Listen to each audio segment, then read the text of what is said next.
these contaminant problem, we can see that concentration of chloride, iron, and electrical conductivity, that means cation and anion concentration are high in the groundwater of India. And from the map, these are also showing the difference of fluoride and arsenic geographies. We can see that where, the presence of fluoride and presence of arsenic is almost in the same pattern in the groundwater of India. There are also another contaminant which is creating a concern, that is contaminants which are generally not monitored, but they have potential to enter the environment and cause human and environmental health effects like uranium, manganese, and chromium. The concentration of uranium can be found highest in the parts of Punjab especially, and some parts of Rajasthan, Andhra Pradesh, and Puducherry, Tamil Nadu. So what are the different geographies of water quality problems? First, the question comes in our mind is, what are the problems of water quality in India? Now, how it is related with the geographically distributed, I mean to say. So we all know that if we see the map of India, we can broadly classify our map of country into 5 categories. One is coastal area, another is plain area or hilly area, then peninsular India and plateau area. So accordingly, we are finding the problems of groundwater in these geographical areas. So coastal India, we can see from this diagram that part of Gujarat coast, Konkan coast, Kerala, Tamil Nadu, Andhra Pradesh, Odisha, and West Bengal. These are the states which are the coastal part of India, and they have have a long coastline, but they are facing a problem of salinity ingress. So basically, what is happening due to overexploitation of groundwater in these coastal areas, the saline water or seawater is entering in the groundwater part, and that's why it is creating or rising the salinity or concentration of sodium and chlorine are highest in these areas. So that water is not good for the health if concentration is high. The second source is alluvial plain and shallow groundwater. In the alluvial plain, the problem is rising just because of the shallow water table. And here, first problem is of a bacterial origin, or I would say biological contamination. It is just because of poor sanitation. So if we improve our sanitation habits, then this problem can be reduced, bacterial contamination can be improved. But the natural source or geological source, that is just because of the Indo-Gangetic Brahmaputra plain. This plain area have sedimentary rocks, and these rocks have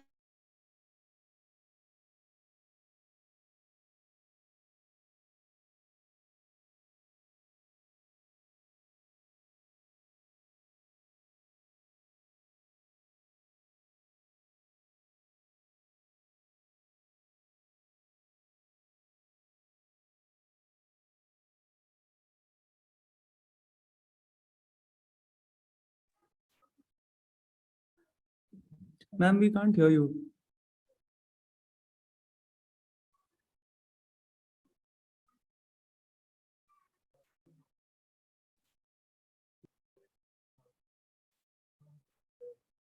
Ma'am, you are not audible.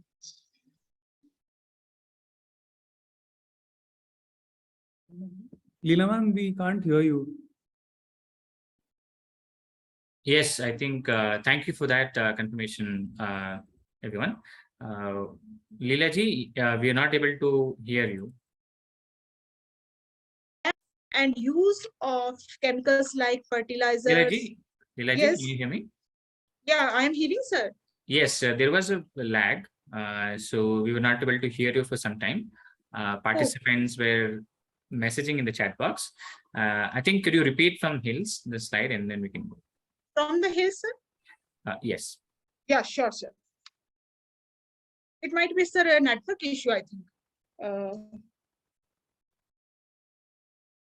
The hills and spring part, in the hilly areas, springs are the natural source of water, which is considered as the purest form of water.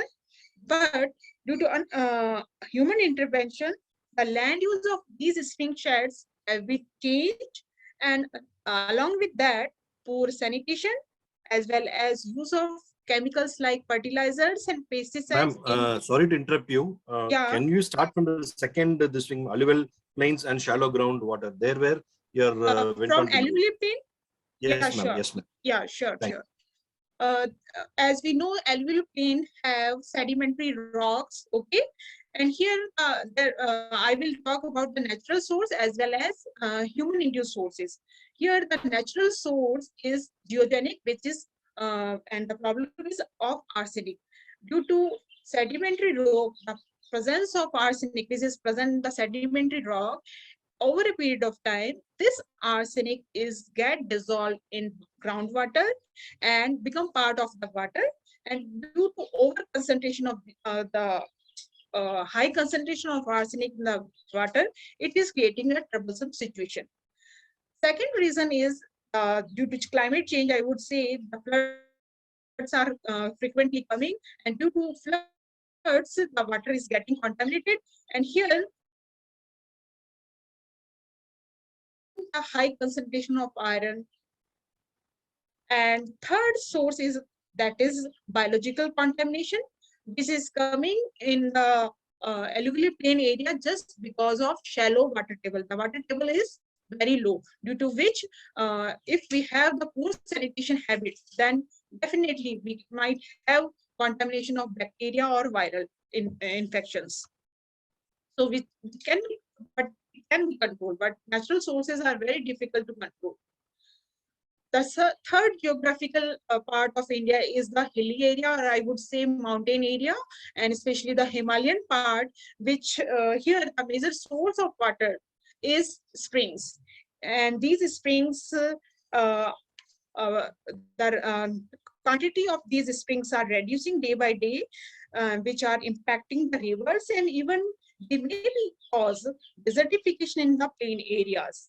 So we need to work on the poor sanitation habits, and we need to reduce the use of chemicals like fertilizers and pesticides in agriculture field, so that we can save or reduce the contamination in the spring water.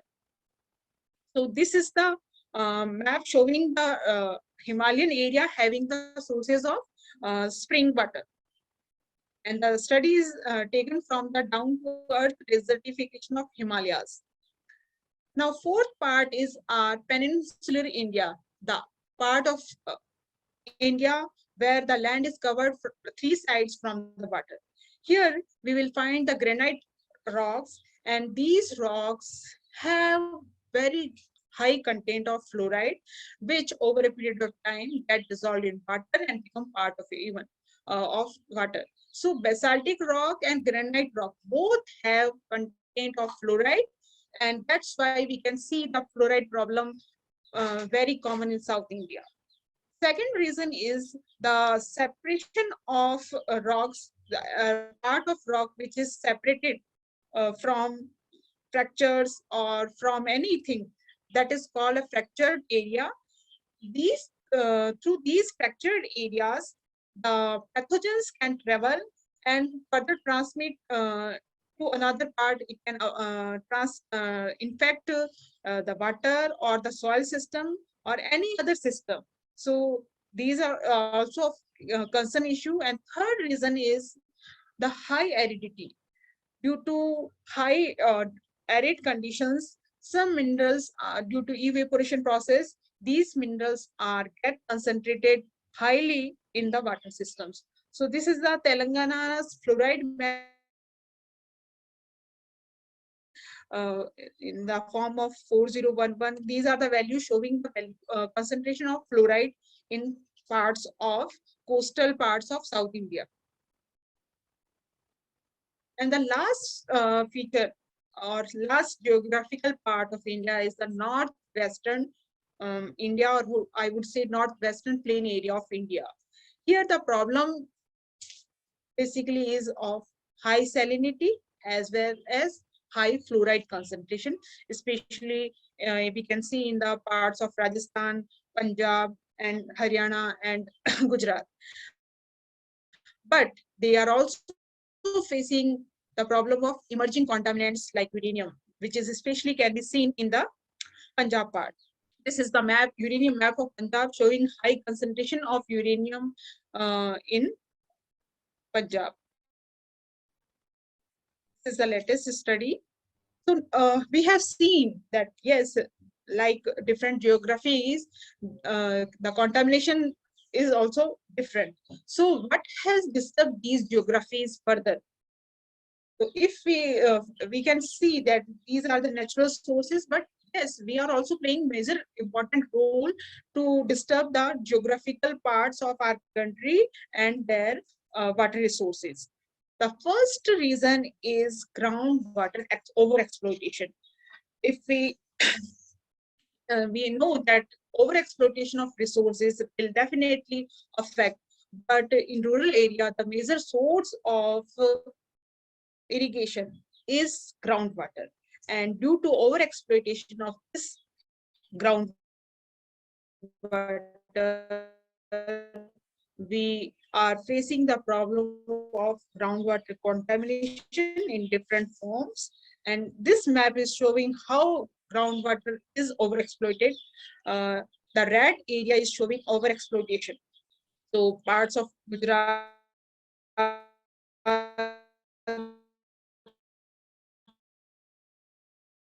Rajasthan, Punjab, Haryana were exploited ground. If you see from this map,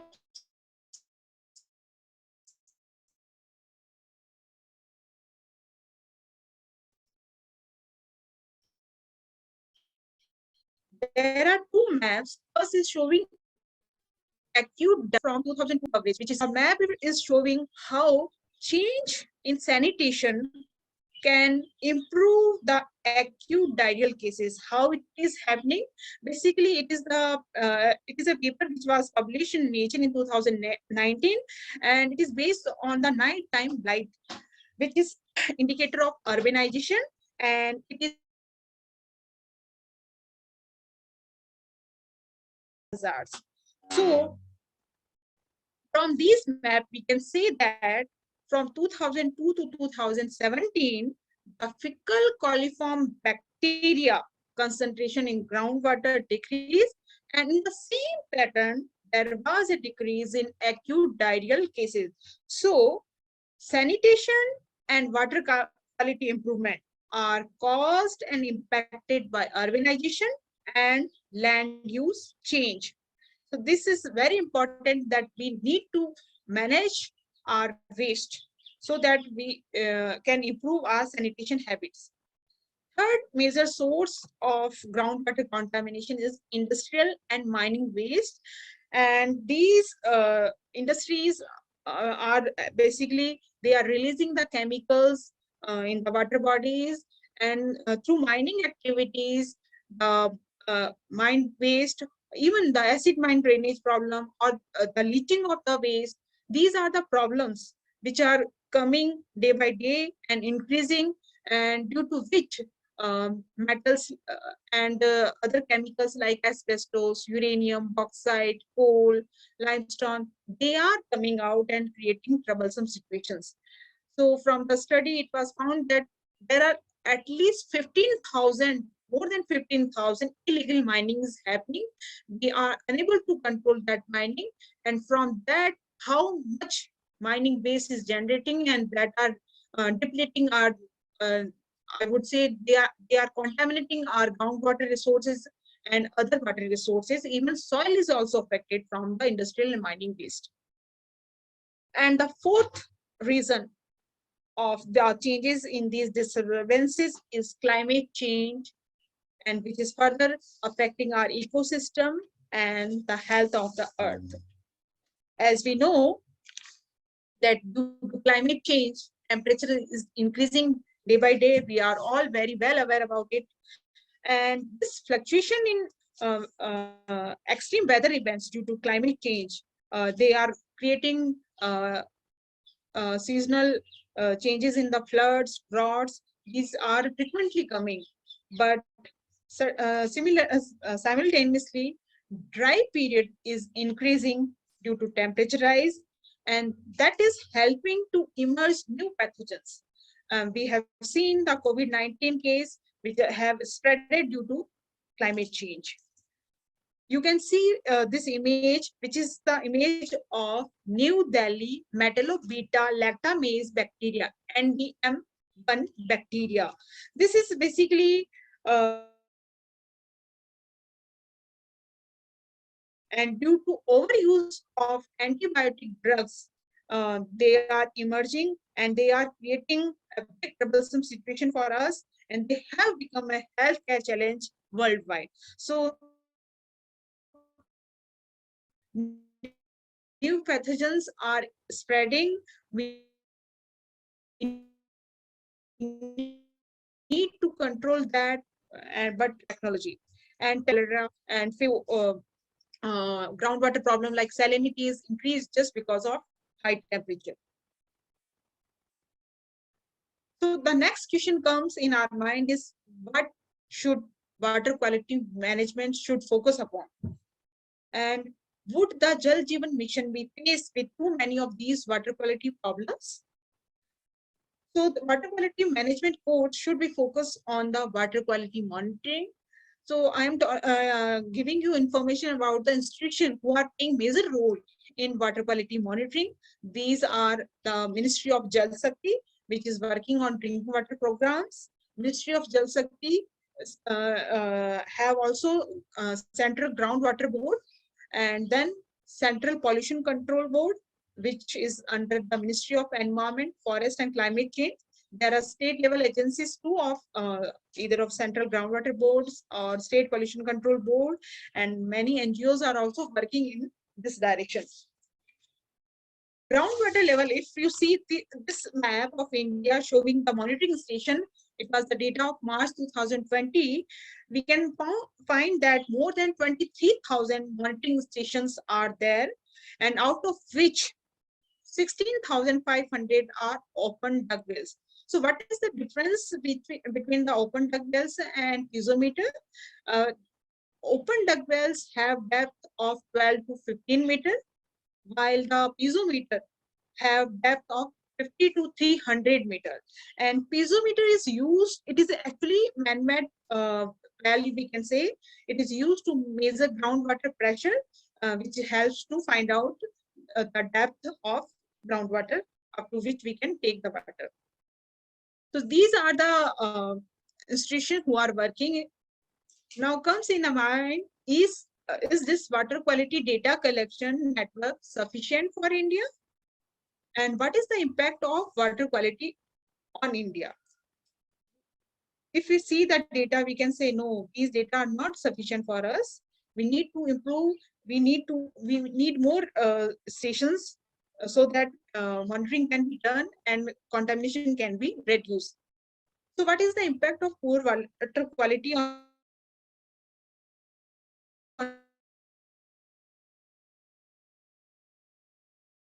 economic point of view? Health impacts, if we see, the poor water quality may cause diseases due to chemical contaminants, which is the highest. And then the second highest diseases are coming due to the climate change or seasonal diseases like dengue, malaria. They are the second highest diseases due to poor water quality. Third highest diseases is diarrheal diseases. Even few chronic diseases sources are hidden, but we are not sure these data are also up to date or not. So these are the basically only a superficial show that these how many people are affecting just because of poor water quality. Now comes to economic impacts. Economic wise, the major source of economic impacts due to agricultural activities and due to industries. through agricultural production, as we know, if the water have contamination or water have some salinity problem, in that case, our agricultural production will also get affected. It will also get reduced. And second problem like of iron, where due to pump machineries are not functioning just because of iron contained in the water. So these are the problems which are faced by our country. And second source, that is industries. There are few industries which need clean water so that they can utilize it for their industrial purposes. But for cleaning of this water, they need high cost, uh, especially to reduce the particular contaminant. Now, the third outcome of these economic impacts is that these contaminants will further enter into our food chain, and through food chain, it will enter in our human body and affect our health. So basically, the poor water quality will not affect our health, but it also economic and health both impacts it will have. So how will Jal Jeevan mission help in improving the water quality situation? Basically, the mission of water quality Jal Jeevan mission, it is totally based on providing safe and clean water to each and every household. So here, Jal Jeevan mission there is a neat platform which uses artificial intelligence, specifically machine learning, to identify leaks and predict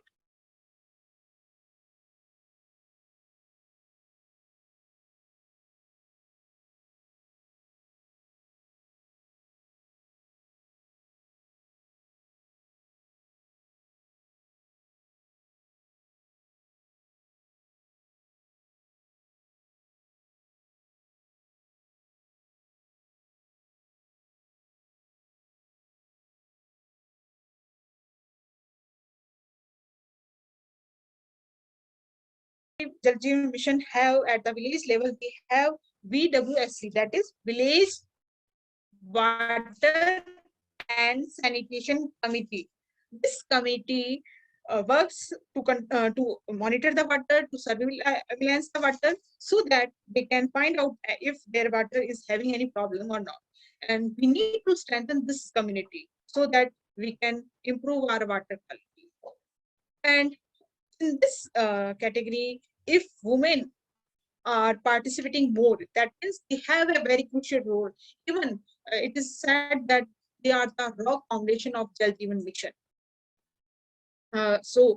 Women participation, children's participation, children's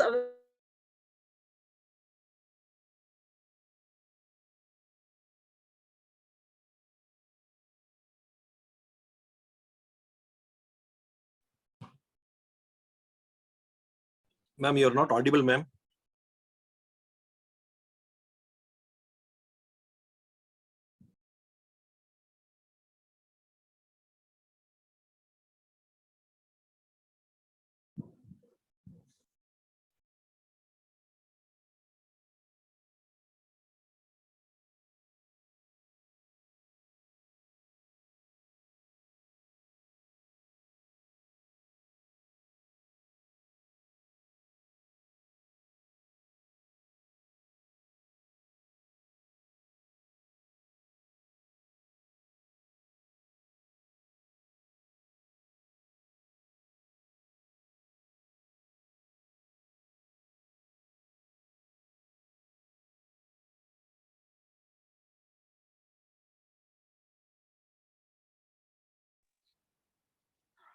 Yeah, thank you, madam. Mm, your voice is not audible, madam. Kindly please check it.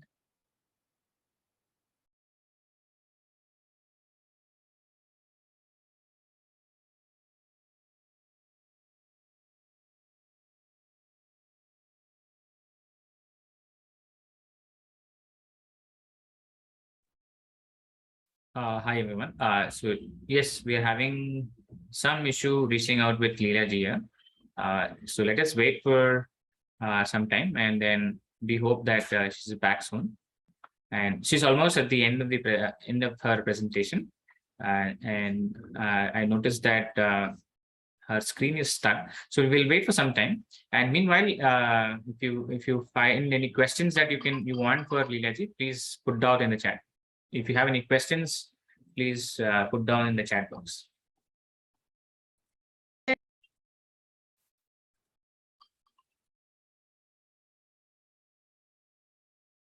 Hello.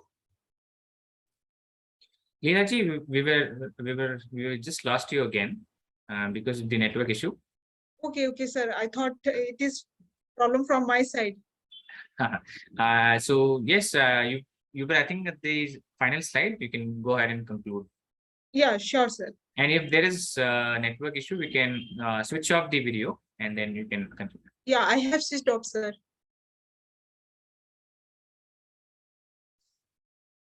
May I know from where I have disconnected?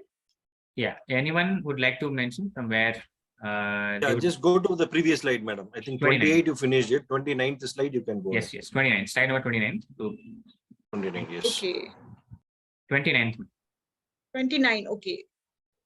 Sustainability of infrastructure with community participation. So village water and sanitation committee is there under Jal Jeevan Mission, which works with the help of village community, and through which these committees are basically helping to monitor the water and find out, they analyze the water and they find out whether the water is having any contamination or not, and they further send the report so that they can give information up to the Jal Jeevan, up to the ministry, so that we can find out which part of the country is having which kind of contamination or which kind of groundwater problem.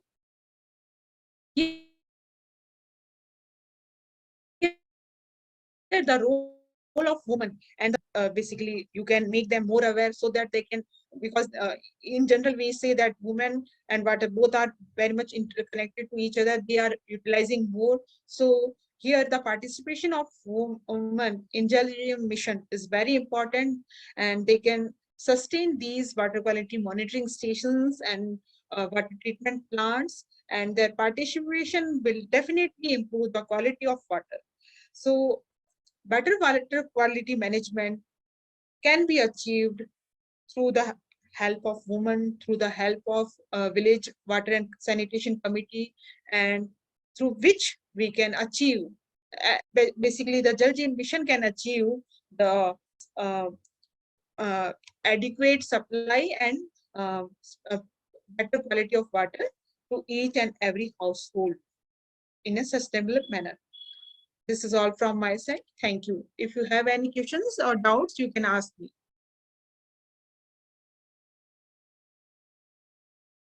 Thank you, madam. It was a good presentation. Anybody have any questions? Please type in chat box.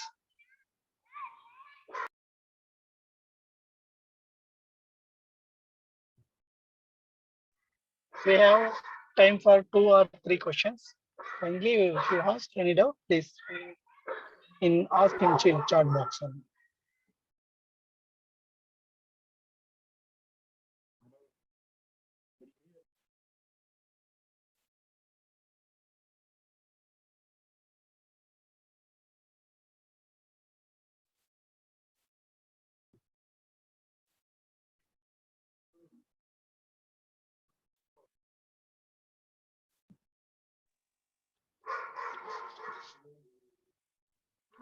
Yeah, there is one question, madam. Any Yes. guideline? Yeah, any guideline for monitoring? Sorry. Any guideline for monitoring station establishment? There was a question somebody asked here, Naresh. Go.